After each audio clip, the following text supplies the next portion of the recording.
ఈరోజు తెలంగాణ ముద్రా సమాజం ఆధ్వర్యంలో తెలంగాణ ముద్రా సమాజం రాష్ట్ర అధ్యక్షుడు దారం యువరాజ్ ముద్రాజ్ ఆధ్వర్యంలో ఏంటంటే తెలంగాణ రాష్ట్రంలోని 60 లక్షల మంది ముద్రాజులకు సామాజిక న్యాయం జరగాలని, బీసీ నుంచి ఏక మార్చాలని,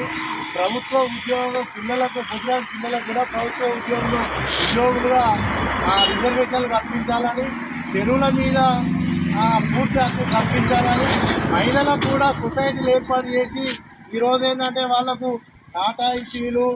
మన చేపలు అమ్ముకోవడానికి కోసం ఒక 10 లక్షల రుణాలు, ముదిరాజ్ మహిళలకు 10 లక్షల రుణాలు ఇవ్వాలని, అందరికి కూడా